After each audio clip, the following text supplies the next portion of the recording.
अस्सलाम वालेकुम क्लास। आज का हमारा टॉपिक है इंसान की ग़िज़ा के अज्जा components of human food, page number 172। इंसान और दूसरे जानदारों की ग़िज़ाई ज़रूरियात पौधों की ज़रूरियात की निस्बत पेचीदा और वसी होती हैं। दूसरे जानवरों की तरह इंसान जिन न्यूट्रिएंट्स को इस्तेमाल करता है उनमें कौन कौन से हैं? Carbohydrates, lipids, nucleic acids, proteins, minerals और विटामिन्स शामिल हैं। इन न्यूट्रिएंट्स के अलावा इनको पानी की भी ज़रूरत होती है। ये दूसरे जानवर के इसके लिए वो इस वजह से कह रहे हैं क्योंकि पौधों की निस्बत ज़्यादा पेचीदा क्यों होती हैं?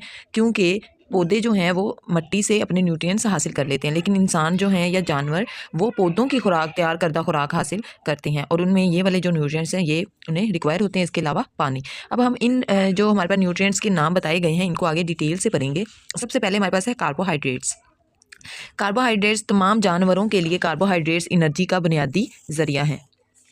अब बुनियादी ज़रिया क्यों है? क्योंकि हर जानवर रोज़ाना जितनी कैलोरीज़ इस्तेमाल करता है उनकी आधी से 2/3 मतलब कि अगर हमारे पास एक कैलोरी है तो उसका तीसरा हिस्सा, उसके हाफ आधे का भी तीसरा हिस्सा तादाद में कार्बोहाइड्रेट से आती है। मतलब कि वो कैलोरीज़ हमें कहाँ से मिलती हैं? कार्बोहाइड्रेट से। बाकी जो हैं वो अदर कैलोरीज़ होती हैं। ग्लूकोज़ वो कार्बोहाइड्रेट्स हैं जो एनर्जी के लिए सबसे ज़्यादा इस्तेमाल होता है, क्योंकि ग्लूकोज से हमें एनर्जी मिलती है, एनर्जी हासिल होती है।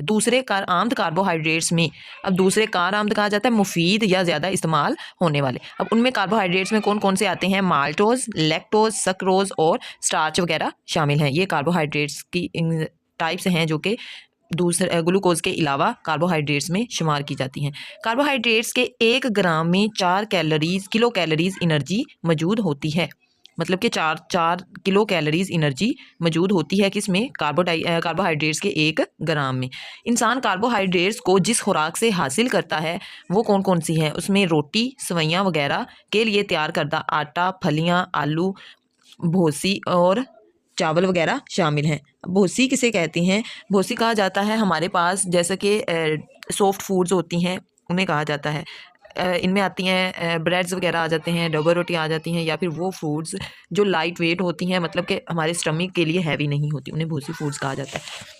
उसके बाद हमारे पास नेक्स्ट टॉपिक आता है लिपिड्स। लिपिड्स खुराक में शामिल लिपिड्स ग्लिसरॉल के साथ जुड़े फैटी एसिड्स पर मुश्तमिल होते हैं। खुराक में शामिल लिपिड्स ग्लिसरॉल के साथ जुड़े फैटी एसिड्स पर मुश्तमिल होते हैं। लिपिड्स में मौजूद फैटी एसिड्स कौन कौन से हैं? हमारे पास ये सैचुरेटेड भी हो सकते हैं और अनसैचुरेटेड भी हो सकते हैं। अब हम देखेंगे कि सैचुरेटेड फैटी एसिड्स कौन से होते हैं और अनसैचुरेटेड फैटी एसिड्स कौन से होते हैं। सैचुरेटेड फैटी एसिड्स हमारे पास वो तमाम कार्बन हाइड्रोजन के साथ बॉन्ड बनाए होते हैं, इन्हें हम क्या कहते हैं? सैचुरेटेड फैटी एसिड्स कहते हैं। इसके अलावा हमारे पास अनसैचुरेटेड फैटी एसिड्स आते हैं। अनसैचुरेटेड फैटी एसिड्स में डबल बॉन्ड भी होते हैं जो कार्बन एटम्स ने हाइड्रोजन के बजाय आपस में बनाए होते हैं। कार्बन एटम्स ने, जैसे कि हम हाइड्रोकार्बन पढ़ते हैं केमिस्ट्री में, अल्केन, अल्कीन्स, अल्काइंस वगैरह, तो वो कार्बन के साथ डबल बॉन्ड होता है। ठीक है, मतलब कार्बन का हाइड्रोजन के साथ सिंगल बॉन्ड ही होता है, लेकिन उनके आपस में डबल बॉन्ड होते हैं, तो इन्हें हम क्या कहते हैं? अनसैचुरेटेड फैटी एसिड्स कहा जाता है। जो कार्बन एटम्स ने हाइड्रोजन के बजाय आपस में बनाए होते हैं। अब कमरे के टेम्परेचर पर सैचुरेटेड फैटी एसिड्स वाले लिपिड्स अमूमन ठोस होते हैं, जबकि अनसैचुरेटेड फैटी एसिड्स वाले लिपिड्स आपस में क्या होते हैं? माया होते हैं। मतलब कमरा के टेम्परेचर पर, यानी 37 डिग्री सेल्सियस जो है वो हमारे पास रूम टेम्परेचर होता है। रूम टेम्परेचर पे जो सैचुरेटेड फैटी एसिड्स होते हैं वो अमूमन ठोस होते हैं, जबकि हमारे पास अनसैचुरेटेड जो है वो ज़्यादातर माया होते हैं, लिपिड्स माया होते हैं। मिसाल के तौर पर, अब आगे एग्जाम्पल दी हुई है, मिसाल के तौर पर मक्खन यानी बटर में 70% सैचुरेटेड और 30% अनसैचुरेटेड फैटी एसिड्स हैं। यहाँ पे हमारे पास क्या है? मटर यानी मक्खन में 70% सैचुरेटेड और 30% अनसैचुरेटेड फैटी एसिड्स हैं। इसी वजह से यही रीज़न है कि बटर, अगर हम ऑब्जर्व करें कि गर्मियों में ये पिघल जाता है, तो गर्मियों में जो टेम्परेचर ज़्यादा होता है हमारा इन्वायरमेंटल टेम्परेचर, जिसकी वजह से ये लिक्विड में चेंज हो जाता है, माया में चेंज हो जाता है। दूसरी तरफ सूरजमुखी के तेल में 70% अनसैचुरेटेड फैटी एसिड्स होते हैं। Unsaturated fatty acids 75%।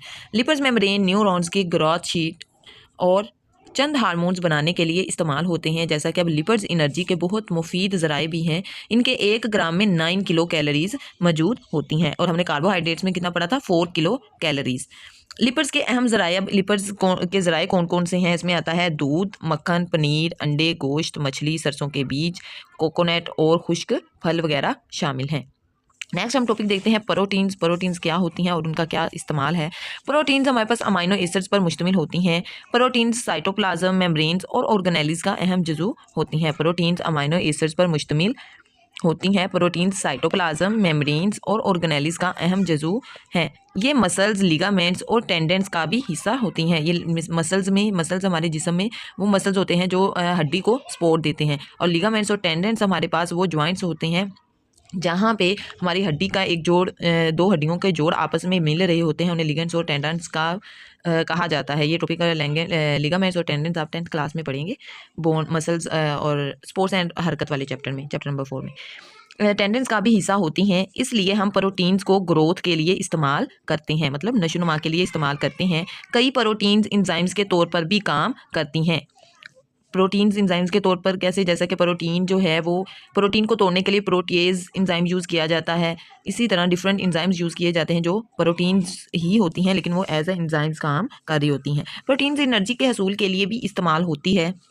एनर्जी के हसूल मतलब एटीपी की फॉर्म में के हसूल के लिए भी इस्तेमाल होती है। प्रोटीन्स की 1 ग्राम में 4 किलो कैलोरीज एनर्जी होती है। प्रोटीन्स के ग़ज़ाई ज़राए कौन कौन से हैं हमारे पास? गोश्त, अंडे, फलीदार पौधे, दालें, दूध और पनीर वगैरह शामिल हैं। मतलब हमें गोश्त, अंडों से, फलीदार पौधों से, दालों, दूध और पनीर वगैरह से प्रोटीन्स हासिल होती हैं। इसके बाद हमारे पास ये ब्लॉक्स आ रहे हैं कि एनर्जी के सबसे आम ज़राए कौन से हैं। कार्बोहाइड्रेट्स हैं। प्रोटीन्स और लिपिड्स जिस्म के अहम तमीराती अज्जा हैं, लेकिन ये भी एनर्जी के लिए इस्तेमाल हो सकते हैं। उसके बाद हमारे पास आता है सैचुरेटेड फैटी एसिड्स का क्या काम है। ये जिस्म में कोलेस्ट्रॉल बढ़ जाने का बाइस है। कोलेस्ट्रॉल का ज़्यादा हो जाना आर्टरीज़ में रुकावट डालता है और हितमी तौर पर दिल की बीमारियों का बाइस बनता है। इसी वजह से जो हार्ट पेशेंट्स होते हैं उन्हें कहा जाता है कि आप चिकनाई वाली चीज़ें कम खाएँ। यही रीज़न होती है, क्योंकि उनका कोलेस्ट्रॉल लेवल ज़्यादा हो जाता है।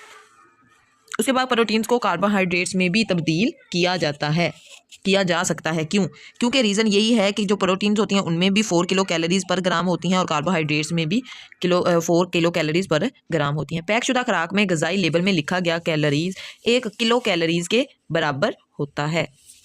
इसके बाद हमारे पास टॉपिक आता है मिनरल्स। मिनरल्स क्या होते हैं और इनका क्या इस्तेमाल है। मिनरल ऐसे ऑर्गेनिक एलिमेंट्स हैं जो ज़मीन के अंदर बनते हैं, मतलब मदनियात वगैरह से हासिल किए जाते हैं, जिन्हें जिस्म में तैयार नहीं किया जा सकता। ये जिस्म के कई अफ़ाल में अहम किरदार अदा करते हैं और सेहत के लिए लाजमी है। इंसान की खुराक में मौजूद ज़्यादातर मिनरल्स बिला वास्ता हमें पौधों से और पानी से, जबकि बल वास्ता हमें जानवरों पर मुश्तमिल खुराक से आते हैं। अब मिनरल्स की बड़ी इकसाम यानी मेजर टाइप्स मिनरल्स की और ट्रेस मिनरल्स हैं। मिनरल्स की बड़ी इकसाम कौन कौन सी हैं? Number 1 is major minerals and number 2 is trace minerals. अब मेजर मिनरल्स हम देखेंगे कि मेजर मिनरल्स किसे कहते हैं। इसकी डेफिनेशन यहाँ से स्टार्ट होती है। मेजर मिनरल्स की रोज़ाना ज़रूरत हमें 100 मिलीग्राम या इससे ज़ायद है, जबकि ट्रेस मिनरल्स की रोज़ाना की ज़रूरत कितनी होती है? 100 मिलीग्राम से भी कम होती है। इन्हें ट्रेस कहा जाता है। ट्रेस कहा जाता है कम मिकदार में जो चीज़ चाहिए हो या यूज़ हो रही हो, और मेजर कहा जाता है जिसे ज़्यादा मिकदार में यूज़ किया। इंग्लिश में मेजर और माइनर वर्ड्स यूज़ किए जाते हैं। इंसानी जिस्म में इन मिनरल्स के अहम किरदार। अब यहाँ पे आगे हमारे पास इंसानी ग़िज़ा में अहम मिनरल्स और उनका खुराक में क्या क्या इस्तेमाल है, हमारे जिस्म में क्या इस्तेमाल है, वो पढ़ेंगे। सबसे पहले हम देखेंगे मेजर मिनरल्स। मेजर मिनरल्स का क्या यूज़ है, क्या इस्तेमाल है। मेजर मिनरल्स में सबसे पहले हमारे पास सोडियम आता है। सोडियम क्या करता है? जिस्म में फ्लूइड का तवाज़न, दूसरे न्यूट्रिएंट्स की एब्जॉर्प्शन में मदद देता है। जबकि पोटाशियम हमें क्या करता है? पोटाशियम का क्या इस्तेमाल है? ये जिस्म में फ्लूइड्स का तवाज़न और एंजाइम्स का को फैक्टर है। और क्लोराइड का क्या इस्तेमाल है? ये जिस्म में फ्लूइड्स का तवाज़न, हाइड्रोक्लोरिक एसिड का जज़ू है।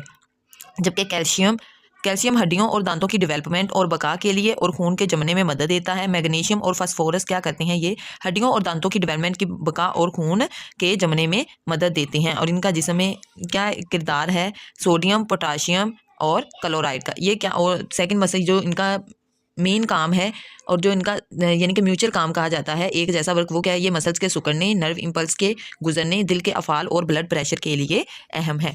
उसके बाद हमारे पास आता है ट्रेस मिनरल्स। ट्रेस मिनरल्स का क्या इस्तेमाल है और ये बॉडी के किन हिस्सों में और किस वर्क के लिए इस्तेमाल होते हैं।